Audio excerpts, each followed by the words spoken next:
Salam gars, j'espère que vous allez bien. Bienvenue dans les débriefs de hier. Tey nag dañuy def résumé mondial bi, def bilan mondial bi, ce qui s'est passé ak le pourquoi de chaque chose. On va essayer de le faire inchallah rabbi, mais avant tout tirage bi ñu tegoon mayo yi ma tegoon mayo yi kenn gañi ko, mais Godaas yi am na ko gañe te jox naa ko parce que benn nit moo trouvé 0-0 90 minutes yi ak biiwu Ferran Torres dans les prolongations benn nit da ko trouvé jox naa ko bravo.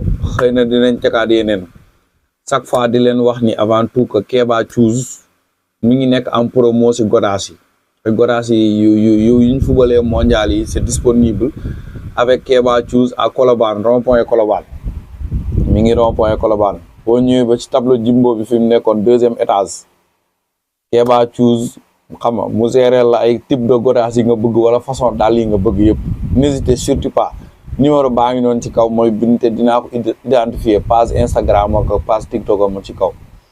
waa ziar naa leen bu baax a baax mondial bi jeex na avant tout côté organisation c'est le mondial le plus pourri, c'est le mondial le plus pourri, le mondial le plus politique de l'histoire de la Coupe du Monde.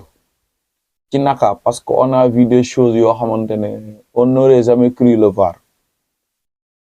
gis nañ Iran bi ñëw football si biir États-Unis mais amuñu chance égal ak yeneen équipe yi permettre nañ leen ñu loger États-Unis di entraîner foofu mais Iran ni mu dëkkee mondial bi jaaduwul ngay fanaani beneen dëkk à 24 heures ngay ñëw di football si conditions yi ce ne sont pas les mêmes. loolu kenn mësu koo gis ci coupe du monde sincèrement c'est pas à saluer. loolu ñëpp gis nañ ko.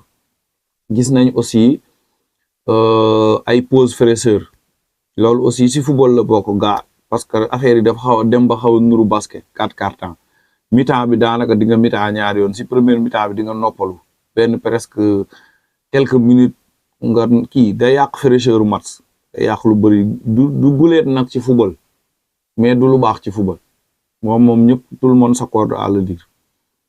beneen bi ci topp mooy gis nañ président de la République Amérique taxaw di fante wu nekk moom moo woo président FIFA pour ñu annuler carton balogun bi loolu kenn mësu koo gis ci football fii lañ ko gisee.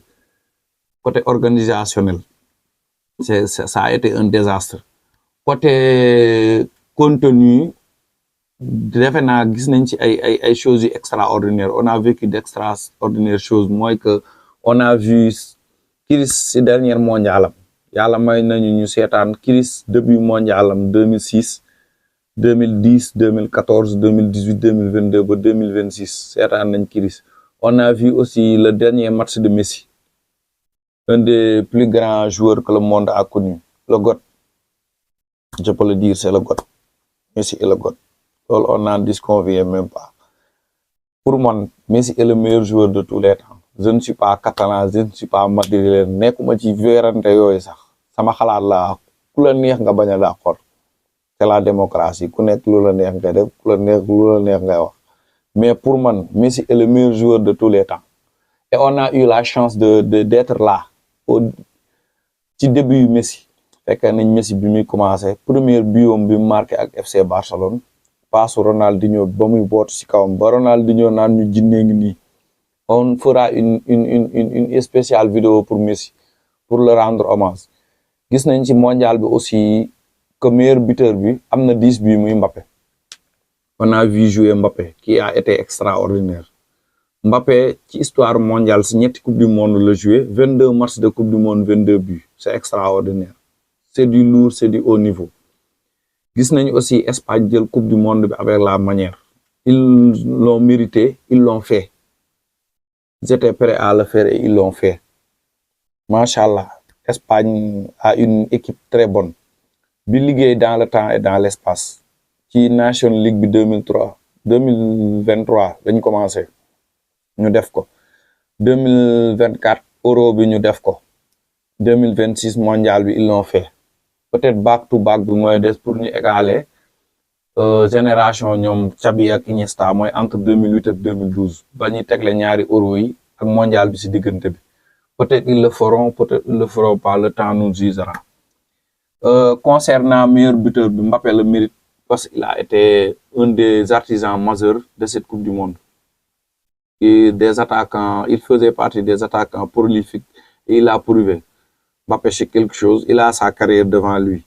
On a vu aussi un excellent Messi, comme ça, on a vu aussi Rodri prendre le meilleur joueur du mondial et il le mérite. Je parle pour ceux qui connaissent le football.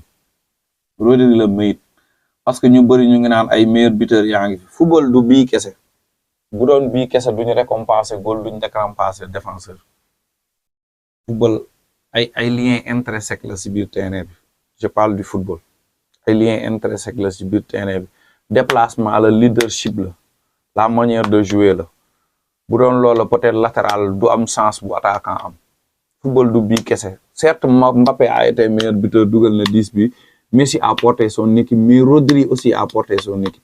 Il a porté l'Espagne du début jusqu'à la fin. L'Espagne jël sacre bi. Il mérite d'être meilleur joueur. Li may waaj a wax nag dina indi débat.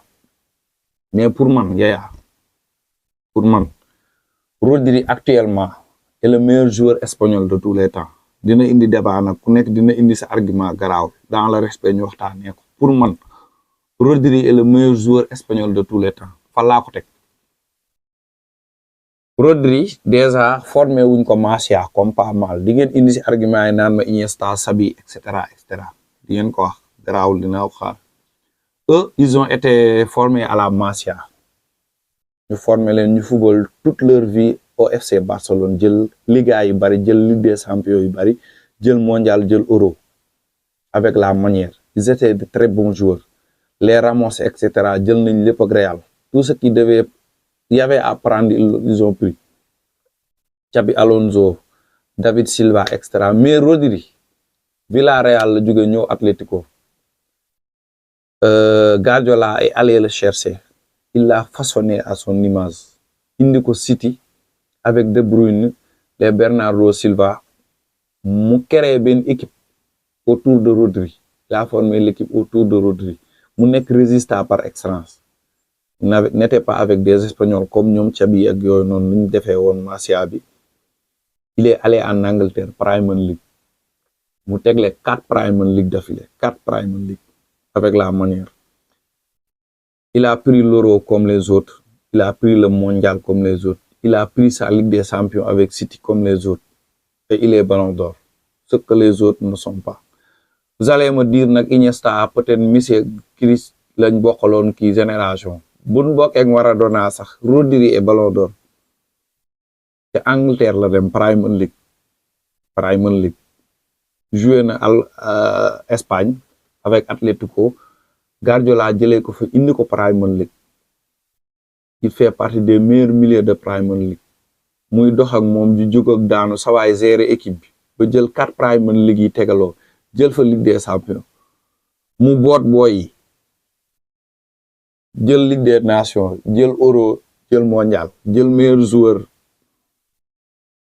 Coupe du Monde loolu yëpp ñeneen ñëpp amuñu ko foofu laa teg ne Rodri est le meilleur joueur espagnol de tous les temps